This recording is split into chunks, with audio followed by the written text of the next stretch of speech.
Ya, Assalamualaikum warahmatullahi wabarakatuh. Ketemu lagi dengan saya, Dr. Odi. Untuk kesempatan kali ini, saya ingin mencoba menjelaskan tentang apa itu Raisa Vaksin Partner. Mungkin masih terdengar asing untuk Raisa Vaksin Partner. Untuk itu, biarkan saya menjelaskan secara singkat apa itu Raisa Vaksin Partner dan bagaimana potensi yang bisa kita gali dari Raisa Vaksin Partner ini, dari program ini.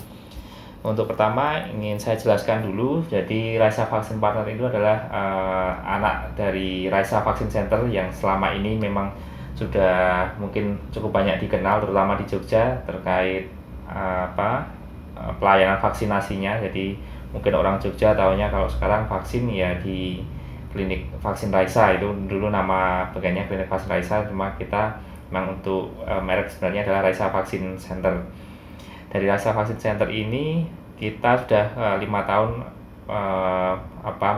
menyelenggarakan pelayanan vaksinasi baik pada anak maupun dewasa. Nah, Raisa Vaksin Center sendiri saat ini ingin mengajak seluruh lapisan masyarakat yang untuk mensukseskan program vaksinasi melalui program Raisa Vaksin Partner ini, di mana kita memberikan peluang pada masyarakat umum yang ingin menambah penghasilan atau ingin membantu dunia vaksinasi agar cakupan lebih baik, bisa bergabung dengan Raisa Vaksin Partner ini. Jadi Raisa Vaksin Partner mungkin yang bisa saya jelaskan, ini bukanlah suatu program MLM, juga bukan suatu program reseller seperti menjual barang dari produsen tertentu atau dari dari salah satu vendor, bukan. Apalagi ini juga bukan ojek online ya, jelas ini sangat-sangat jauh dari itu, dimana memang dari mindset dari kami juga tidak setuju dengan adanya program seperti MLM segala macam seperti itu. Akhirnya kita mengembangkan proyek yang lebih masuk akal dan proyek yang bisa membantu lebih banyak orang untuk melakukan vaksinasi secara lebih aktif. Nah, jadi yang ingin kita tanamkan nanti, selain kita memberikan edukasi terkait masalah vaksinasi, karena memang mau tidak mau partner nanti harus bisa melakukan edukasi kepada pasien atau pada calon customer di Raisa Vaksin Center. Untuk itu kita membekali tidak hanya sebatas tentang ilmu tentang vaksinasi, tapi kami juga akan membekali dari partner ini ilmu lain yang terkait dengan ilmu entrepreneur, seperti bagaimana melakukan motivasi, bagaimana melakukan negosiasi, karena itu penting. Jadi kita tidak bisa hanya berpatokan pada satu ilmu saja. Kita bisa melakukan vaksinasi tapi kita tidak tahu bagaimana caranya melakukan negosiasi terhadap pasien. Padahal di dunia luar sana banyak orang yang belum mau melakukan vaksinasi. Kalau kita hanya sebatas edukasi, itu berarti kita hanya melakukan komunikasi satu arah. Berbeda dengan negosiasi, kita akan melakukan komunikasi dua arah, di mana kita menemukan jalan tengahnya. Akhirnya pasien bisa melakukan vaksinasi dengan kesadaran sendiri. Nah, siapa sasaran kita untuk Raisa Vaksin Partner ini? Sebenarnya cukup banyak sekali sasaran atau calon customer atau calon yang mau divaksin, itu sangat-sangat banyak. Hanya saja mungkin kalau masyarakat umum itu belum terlalu memahami terkait tersebut, karena memang tidak sering terpapar untuk itu, kecuali mungkin partner adalah seorang dokter yang mungkin kadang ada dokter umum yang pasiennya menanyakan tentang vaksin tapi karena belum bisa menyediakan, jadi juga akhirnya disarankan untuk ke rumah sakit atau mungkin ke dokter spesialis. Padahal dokter umum pun punya andil besar dalam kesuksesan cakupan vaksinasi. Untuk itu kita ingin juga share siapa sih sebenarnya yang bisa melakukan vaksinasi. Seperti saya sebut sebelumnya, bahwa vaksinasi tidak hanya terbatas pada bayi, mungkin yang paling banyak itu yang kita tahu pada bayi, tapi ada juga vaksinasi pada dewasa bahkan hingga lansia. Nah, di slide berikutnya ini ada salah satu gambar di mana ada satu keluarga, di mana yang saya tunjuk dalam panah tersebut adalah dari ibunya. Jadi satu keluarga ini nanti adalah mempunyai potensi besar untuk bisa mensukseskan program vaksinasi aktif dengan melakukan vaksinasi itu tadi. Yang saya tulis dengan huruf merah ini adalah yang paling banyak menurut data kami, sehingga seorang ibu itu permintaan terbanyak di Raisa Vaksin Center adalah untuk vaksinasi, terutama pertama HPV atau biasa kita sebut sebagai kanker serviks. Jadi HPV ini nanti ada 2 jenis vaksin, yang hanya mencegah kanker serviks, ada yang mencegah kanker serviks dan kutil kelamin. Untuk yang vaksin tersering kedua adalah hepatitis B. Di sini hepatitis B menjadi tren karena kita tahu bahwa di Indonesia sendiri 1 dari 300 orang itu adalah carrier untuk pembawa hepatitis B. Artinya 1 orang saja di dalam keluarga tersebut yang terkena hepatitis B akan sangat mudah sekali menularkan ke keluarganya.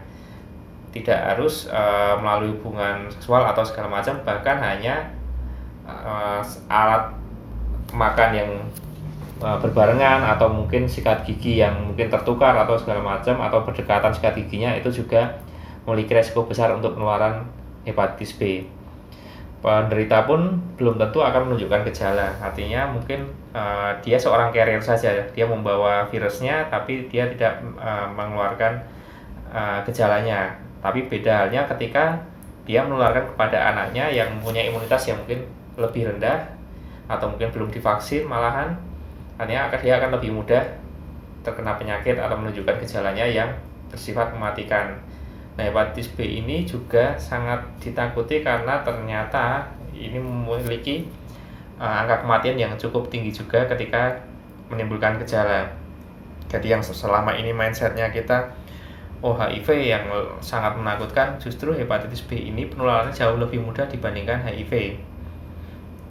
Lebih mudah, dan dia juga prognosisnya juga lebih jelek. Mungkin ada yang bilang, ada obatnya. Obatnya sendiri pun dia sifatnya suportif, artinya belum ada yang ketika misal udah terjadi sirosis, hematitis melena, itu dia akan bisa survive dalam jangka waktu panjang. Bahkan kalau udah keluar muntah darah, berak hitam, itu biasanya hitungannya jam atau hari dia akan kehabisan darah. Nah, itu kenapa menjadi concern juga hepatitis B. Kemudian influenza ini juga sangat banyak peminatnya, karena ketika ibu yang notabene adalah dia yang istilahnya mengerjakan segala sesuatunya di rumah, terkena influenza, kemudian harus bed rest dan segala macam, itu akan sangat mengganggu kinerja yang di rumah. Bahkan suami pun akan terganggu karena mau tidak mau harus melakukan membackup pekerjaan yang biasanya bisa dibantu oleh istri. Jadi ibu ini perannya sangat krusial. Nah, vaksin lainnya sangat banyak sekali, ada tifoid atau tipes kita kenalnya, Tdap atau DVT ya pada dewasa, kemudian ada juga MMR dan juga cacar air.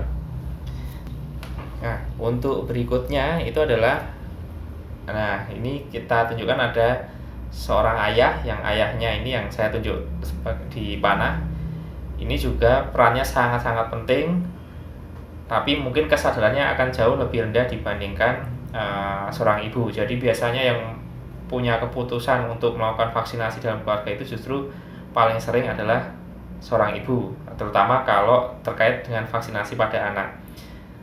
Nah, kalau peran ayah sendiri di sini, dia biasanya juga misal ada perusahaannya salah satu terkena hepatitis B atau HbSAg positif, biasanya dari perusahaan menyarankan dari karyawan untuk melakukan vaksinasi hepatitis B, atau mungkin dari ayah adalah seorang pekerja medis, itu juga biasanya disarankan untuk melakukan vaksinasi hepatitis B. Kemudian influenza sama, vaksin lainnya juga bisa diberikan, bahkan HPV tadi. Keperluannya untuk HPV pada laki-laki adalah untuk mencegah kutil kelamin pada laki-laki, dan juga beberapa persen kanker di area genital dan juga area di area mulut, ya, mulut, nasofaring, orofaring itu. juga menjadi concern untuk vaksin HPV. Cuma yang saya tanda merah ini yang paling banyak peminatnya, artinya ketika bertemu seorang ayah mungkin yang bisa kita lakukan negosiasi atau edukasi lebih mendalam, terutama untuk dua vaksin yang lebih mudah untuk kita lakukan diarahkan ya. Kemudian yang berikutnya ini ada kakaknya yang anak yang tertuanya, ini biasanya sekitar usia 5-10 tahun. Itu paling banyak minatnya adalah untuk vaksinasi TDEP. TDEP itu DPT pada dewasa, artinya kita tidak bisa memberikan vaksin DPT yang sama dengan bayi karena respon imun tubuh dewasa itu sudah lain. TDEP ini tulisannya TDAP huruf kecil yang difterinya, karena ketika kita memberikan difteri dosis yang sama dengan bayi yang besar, memberikan dosis besar seperti halnya pada bayi, reaksinya itu akan jauh lebih besar pada dewasa, artinya kemungkinan timbul efek samping akan jauh lebih besar, sehingga diciptakan yang difteri dengan dosis yang jauh lebih kecil untuk keamanan. Nah, TDEP sendiri kadang di cover juga dengan program pemerintah TD itu ya, untuk anak-anak usia SD. Namun yang misal tidak tercover oleh sekolahnya bisa melakukan imunisasi TDEP ini. TDEP ini pun bisa sampai usia lansia pun bisa. Kemudian yang paling sering itu adalah cacar air. Vaksin tersebut paling banyak dicari ketika kondisi wabah cacar air. Biasanya ada satu sekolah itu salah satu siswa sudah mulai terkena cacar air, temannya 1-2 mulai terkena, biasanya orang tua sudah mulai panik membawa ke klinik untuk dilakukan vaksinasi. Nah, sebelum sampai seperti itu, karena wabah itu biasanya dia akan berulang terus setiap tahun, alangkah lebih baik sudah dilakukan vaksinasi. Artinya ketika nanti ada wabah, dia kalaupun kena itu dia tidak akan separah teman-temannya. Misalnya mungkin hanya muncul 1-2 blister atau pimples kalau kita nyebut bahasa Inggrisnya, atau pelentingan itu, dan mungkin demamnya juga tidak akan terlalu setinggi teman-temannya. Kemudian ini yang paling banyak ya, mau tidak mau kita harus mengakui bahwa vaksinasi pada bayi ini masih yang paling banyak peminatnya, karena program pemerintah pun juga mengarahkan seperti itu. Akhirnya terbawa juga oleh kita dari kecil sampai dewasa tahunya vaksinasi itu pada bayi. Nah, kita mungkin tidak perlu terlalu repot untuk melakukan edukasi terlalu dalam pada pasien, karena memang itu sudah menjadi program wajib. Yang paling sering ya jelas imunisasi DPT, polio, hepatitis B. Beberapa mungkin sudah di-cover oleh program pemerintah, hanya saja untuk beberapa vaksin yang swasta itu biasanya ada vaksin yang impor atau vaksin dengan sediaan yang lebih baik dibandingkan vaksin untuk massal pada program pemerintah. Itu yang jadi kelebihan di Raisa Vaksin Center juga seperti itu. Kita menyediakan vaksin yang biasanya orang lebih senang menyebutnya vaksin yang nggak panas untuk yang DPT ini. Sebenarnya tetap resiko demam tetap ada, tapi lebih minimal. Untuk vaksin lainnya jelas jauh banyak ya, dari tifoid, influenza, rotavirus, MMR, cacar air. Jadi semakin seringnya dari partner itu melakukan edukasi, motivasi, atau negosiasi kepada para pasien, itu biasanya dia akan mungkin kita lihat di slide berikutnya, melihat siluet. Ini saya gambarkan sebagai melihat siluet satu keluarga itu dari jauh sudah tahu, oh ini mau vaksin ini, mau vaksin ini, karena sudah saking seringnya untuk melakukan edukasi tersebut. Nah, hal itu yang kami harapkan. Jadi semakin sering, semakin ahli, semakin tahu yang sering ditanyakan oleh pasien, sehingga lebih mudah untuk menjawab. Mungkin awalnya masih ragu-ragu untuk menjawab, sehingga pasien pun belum mau untuk melakukan vaksinasi. Lama-kelamaan dia akan semakin ahli dan pasien makin percaya. Bahkan bisa jadi yang sebenarnya bukan dokter menganggap, wah ini pengetahuannya seperti dokter nih. Jadi bisa jadi malah lebih ahli dalam melakukan negosiasi dibanding dokternya sendiri yang ada di Raisa Vaksin Center. Itu ketika sudah saking biasanya. Nah, di slide berikutnya ini saya tunjukkan ada satu kelompok manasik mungkin ya di salah satu KBH. Kenapa saya tunjukkan ini? bisa dibayangkan potensi dari salah satu KBIH saja itu bisa cukup besar ya, terutama untuk vaksin meningitis. Permintaan untuk vaksin meningitis jelas dari Kedutaan Arab Saudi mewajibkan untuk melakukan vaksinasi meningokokus ya. Kita sering nyebutnya meningitis, sebenarnya kalau lebih tepatnya adalah meningokokus. Bisa lihat satu KBIH itu satu kloter bisa berapa puluh sendiri. Jadi kalau bisa megang satu KBIH saja atau mungkin punya saudara yang kerja di KBIH, bisa dibayangkan misal 40 dikali potensi keuntungannya itu tadi ya. Di samping Anda juga membantu kok dari saudara-saudara kita itu untuk mendapatkan layanan vaksinasi yang lebih berkualitas. Jadi tidak hanya vaksinasi tapi ada edukasinya. Jadi kalau Rasa Vaksin Center itu kita sangat concern untuk melakukan edukasi dan follow up-nya. Jadi tidak hanya vaksinasi, nanti pulang dia bengkak, demam segala macam, tidak ditanggung misalnya, tidak. Kita setelah pulang pun kita sehari berikutnya kita follow up. Kalaupun ada jadwal kunjungan lagi, biasanya kita ingatkan. Itu yang kelebihannya kita. Dan kita pelayanan untuk vaksinasi haji, vaksinasi umroh untuk meningokokus kita sangat cepat. Bisa dibilang kita sehari bisa langsung mengeluarkan kartu kuningnya. Itu bisa dibilang yang paling cepat di Jogja, karena memang fokus kita adalah di vaksinasi. Berbeda mungkin kalau di rumah sakit dia menyelenggarakan vaksinasi tapi concernnya di pelayanan lainnya, misal pelayanan IGD-nya, pelayanan untuk periksa orang sakit segala macam. Akhirnya untuk keperluan administrasinya untuk vaksinasi terkait untuk kartu kuning juga kadang terbengkalai. Nah, untuk yang lainnya yang paling banyak berikutnya adalah vaksinasi influenza untuk satu jamaah ini. Jadi bisa dibayangkan kalau bisa mendatang untuk meningitis masih plus influenza itu akan berlipat-lipat. Yang lainnya pneumokokus itu juga dulu sempat banyak sekali permintaan ketika ada salah satu dokter penyakit dalam di Jogja yang memang spesialis untuk yang geriatri itu menyarankan untuk dilakukan vaksinasi pneumokokus. Itu langsung permintaannya cukup banyak sekali. Nah, itu bisa dijadikan juga bahan edukasi.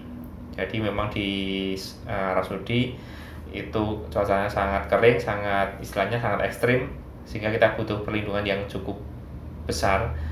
Nah, tidak hanya sebatas yang meningitis, tapi kita juga influenza juga, pneumokokus juga, karena penularannya sangat tinggi. Apalagi kita bertemu dengan jemaah-jemaah lain dari belahan dunia lain, dan dengan jarak yang saling berdekatan, jadi resiko untuk tertularnya pun sangat tinggi. Nah, untuk slide berikutnya ini saya tunjukkan salah satu anggota pelayaran, ada itu berderet. Jadi di satu akademi saja Anda bisa bayangkan ada berapa puluh mungkin hingga ratus yang membutuhkan vaksinasi. Yang paling banyak dicari hampir sama meningitis, dan di sini ada tambahan yellow fever. Mereka juga butuh kartu kuning untuk pelayanan ke luar negeri.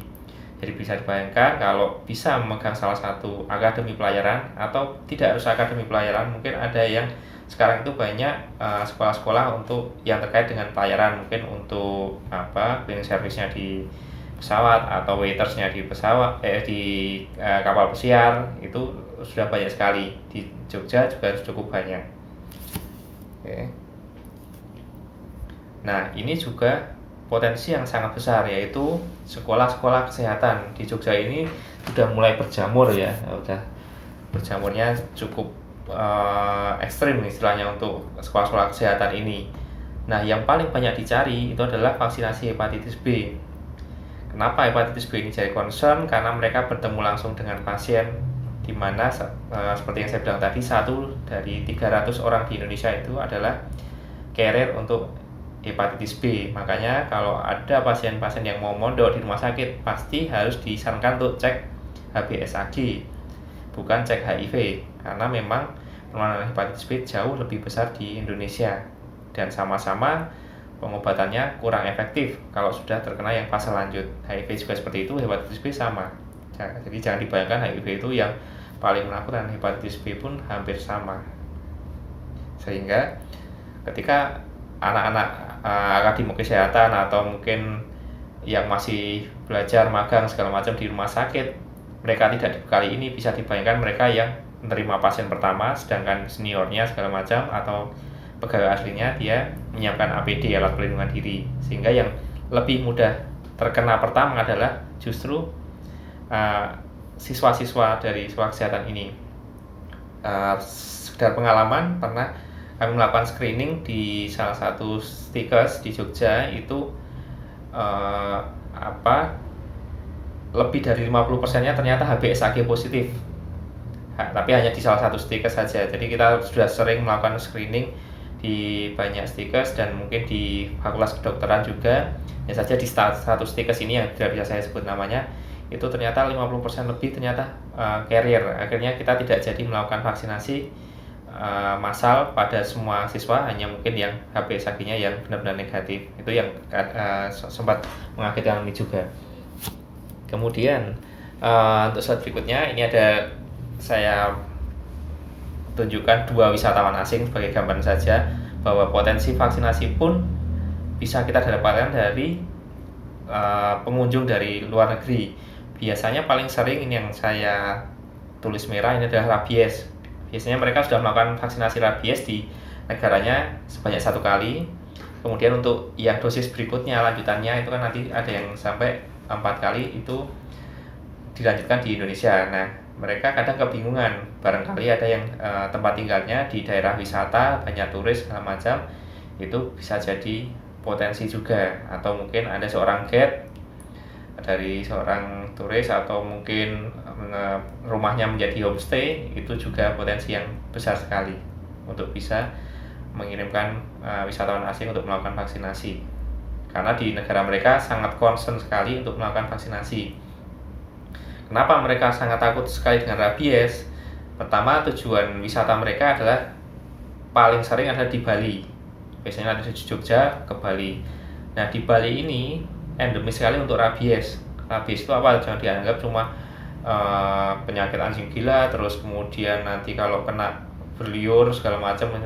Jauh lebih baik daripada itu. Pengalaman saya di daerah endemis, daerah endemis, pasien yang sudah positif rabies itu hampir 100% pasti akan mengalami kematian, meninggal, tidak bisa tertolong lagi. Itu yang bisa dibayangkan, karena memang menyerang sistem saraf, dan itu yang ditakutkan. Makanya mereka concern, sedangkan negara kita sendiri hanya concern di bagian-bagian endemis. Biasanya kalau yang ada yang tinggal di Bali atau apa, pasti mereka ketika ada satu wabah rabies satu saja, langsung dari pemerintah daerah mereka menyediakan vaksin dan juga serumnya. Nah, daripada kita kesulitan mencari serum, mending sebelumnya kita sudah melakukan vaksinasi, itu lebih aman. Yang lainnya hepatitis B dan tipes, tifoid ya. Kalau bule makan di angkringan sekali aja biasanya udah langsung diare ya. Itu bisa jadi buat edukasi yang sedikit ngejuk ya, istilahnya seperti itu. Nah, di slide berikutnya akan menunjukkan bahwa ada 107 akademi kesehatan di Yogyakarta. Itu sangat-sangat banyak seperti saya bilang tadi, dan 3 akademi maritim. Itu akademi maritimnya, bukan yang sekolah untuk waitersnya, sekolah untuk yang terkait di kapal pesiar. Itu banyak sekali kalau itu. Dan ada yang paling parah lagi, ada ratusan biro umroh di Jogja. Itu bukan menjamur lagi apa ya namanya, sudah sangat-sangat parah lah istilahnya itu, karena memang permintaan cukup tinggi ya untuk umroh. Karena untuk haji sendiri kita harus antri sangat panjang, akhirnya banyak yang ingin kembali lagi untuk ke tanah suci, dan yang belum juga ke tanah suci juga sambil menunggu, mereka sudah kebelet istilahnya seperti itu, akhirnya mereka umroh. Makanya banyak sekali dibuka biro umroh ini. Nah, ini juga potensi yang sangat besar. Seperti saya bilang tadi, satu biro umroh saja mungkin sekali memberangkatkan bisa 30-40, ada yang sampai 60 juga. Nah, jadi apa tugas dari seorang partner? Pertama, jelas kita harus tahu produknya, pelajari tentang vaksinasi. Jadi apa keuntungan jika divaksinasi, apa kerugiannya jika tidak, kemudian apa resikonya, kemudian jelas membangun relasi dan koneksi. Lebih banyak koneksi Anda dan koneksi tersebut juga bagus, itu memperbesar peluang Anda untuk bisa melakukan negosiasi untuk melakukan vaksinasi. Koneksi ini sangat jauh lebih penting sebenarnya untuk melakukan negosiasi dibandingkan pengetahuan produk, karena koneksi dan relasi ini udah terkait dengan kemampuan EQ emosionalnya. Sedangkan vaksinasi sendiri, pengetahuan tentang vaksinasi itu lebih ke IQ-nya, jadi yang masih bisa disadari, sedangkan EQ itu yang sudah di alam bawah sadarnya.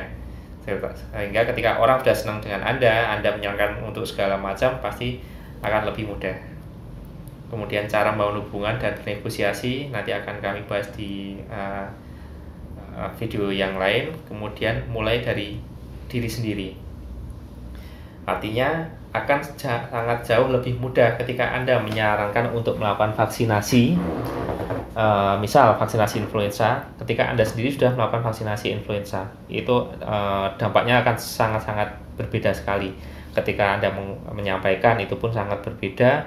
Kemudian Anda menyampaikan, oh kemarin saya pengalaman ini tidak ada sakit, itu akan memberikan dampak yang luar biasa dibandingkan Anda hanya memberikan teori dan data yang sudah ada.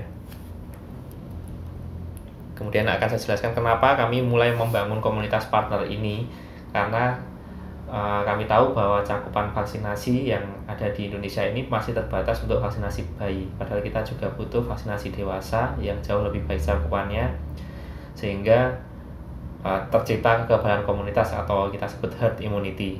Artinya dengan misal 90% orang saja bisa dilakukan vaksinasi A, itu akan mencegah dari populasi tersebut bisa terkena dari penyakit A tersebut, sehingga tidak perlu 100%, tapi kita berharap 90% bisa dicakup oleh vaksin tersebut. Kita bisa mengeradikasi penyakit tersebut, seperti halnya polio yang dulu sempat mewabah juga. Karena cakupan di Yogyakarta cukup baik, lebih dari 90%, akhirnya polio sudah dieradikasi dari Jogja. Ini juga sama, penjelasan tentang herd immunity, ketika ada kekebalan mengurung orang-orang yang tidak divaksin, akhirnya orang-orang yang tidak divaksin yang lain tidak tertular karena cakupannya vaksinasinya bagus. Nah, di Australia sendiri ada program yang namanya COCON program. Ini seperti apa?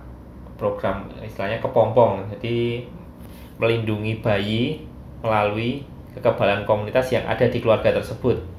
Artinya ayahnya divaksin, ibunya divaksin, saudara-saudaranya yang sering atau satu rumah juga divaksin semua dengan vaksin yang sama. Misal berharap tidak terkena difteri, artinya yang satu rumah itu harus dapat tidak juga. Itu saking ketatnya di sana. Padahal di sana tidak, budayanya sudah lain dengan kita. Di kita ada bayi baru lahir, biasanya digendong mulai dari tetangga A sampai Z, itu gendong semua. Sedangkan di mereka itu biasanya mereka sangat menjaga sekali. Nah, itu pun mereka masih melindungi diri dengan vaksinasi. Bayangkan kita yang sudah higienitasnya kurang masih tidak melindungi diri dengan vaksinasi. Jadi yang Anda resikokan sebenarnya bukan hanya diri Anda, tapi putra-putri Anda juga. Nah, keuntungannya apa sih yang didapat kalau mengikuti program partner ini? Pertama akan saya jelaskan dulu keuntungan dari pasien yang Anda kirim ke Raisa Vaksin Center ini. Pertama adalah jelas mereka mendapatkan wawasan yang lebih baik tentang vaksinasi, bisa dari Anda sendiri atau dari saat mereka datang ke sini, karena kita memang menyediakan waktu khusus untuk melakukan edukasi. Dan jika mereka hanya datang ke center itu hanya untuk edukasi atau bertanya, itu pun kita dari center tidak pernah mengenakan charge sama sekali, jadi free. Kecuali sudah melakukan vaksinasi, itu kita chargekan untuk vaksinasi seperti biasanya. Tapi kalau hanya datang ingin diskusi dengan dokter yang ada di sini, kita gratiskan. Kemudian membangun herd immunity atau kekebalan komunitas seperti yang saya sebutkan sebelumnya. Kemudian pasien tidak kebingungan mencari layanan vaksinasi yang berkualitas. Artinya memang Raisa ini terkenal dengan layanan vaksinasinya. Kita adalah pelopor untuk klinik vaksinasi di Jogja. Artinya kita udah banyak sekali pengalaman untuk vaksinasi. Kita udah dilakukan inspeksi baik dari BPOM, dari Polda, sempat juga waktu vaksin palsu dulu. Kemudian dari dari KKP, Kantor Kesehatan Pelabuhan yang menerbitkan kartu kuning, itu pun juga melakukan inspeksi pada kami. Kemudian dari pasien yang dikirim pun dia akan mendapatkan istilahnya goodie bag, istilahnya merchandise yang bisa diberikan oleh Raisa Vaksin Center sebagai tanda terima kasih kami, mereka sudah datang ke Raisa Vaksin Center. Tapi dengan syarat harus mereka dibawa oleh seorang partner, artinya memang mereka dirujuk oleh salah satu partner. Kalau mereka datang sendiri tanpa ada rujukan dari partner, mereka tidak dapat goodie bag, dari partner pun mungkin tidak dapat bonus apapun. Artinya dari pasien yang dikirim dia juga harus bilang kalau ini saya dirujuk dari salah satu partner atas nama siapa. Nah itu nanti pasti akan kami catat. Oke. Nah yang keuntungan bagi partner sendiri apa? Keuntungan dari partner adalah dia akan mendapatkan pertama jelas kepuasan menjadi bagian penting dari herd immunity di komunitas, terutama saat ini kita menguatkan untuk daerah Jogja dulu. Kemudian mendapatkan sertifikat khusus, tanda pengenal, dan juga tanda keanggotaan resmi dari Raisa Vaksin Center. Kemudian mendapatkan pelatihan gratis seputar vaksinasi, artinya nanti akan ada ilmu-ilmu tentang vaksin, ilmu-ilmu tentang bahkan sampai ilmu tentang bisnis, marketing segala macam itu akan kami berikan secara gratis, yang mana jika Anda di luar mengikuti pelatihan seperti itu akan biayanya sangat-sangat besar sekali, bisa jutaan hingga puluhan juta. Kemudian mendapatkan fee hingga 30.000 tiap kedatangan pasien baru, artinya ada bonus 30.000 tiap pasien yang Anda kirim ke Raisa Vaksin Center.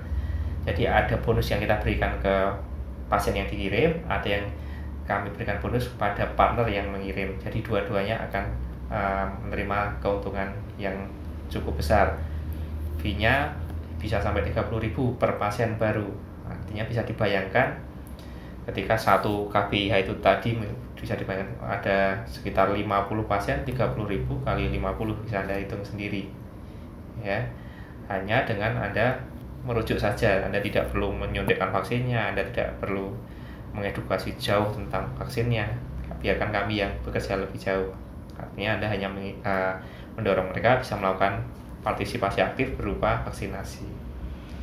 Oke, mungkin sekian dulu untuk presentasi saya terkait Raisa Vaksin Partner. Semoga bermanfaat, semoga lebih banyak yang bisa bergabung dengan Raisa Vaksin Partner sehingga kita bisa menciptakan kekebalan komunitas yang lebih baik untuk Indonesia yang lebih baik dengan vaksinasi. Wassalamualaikum warahmatullahi wabarakatuh.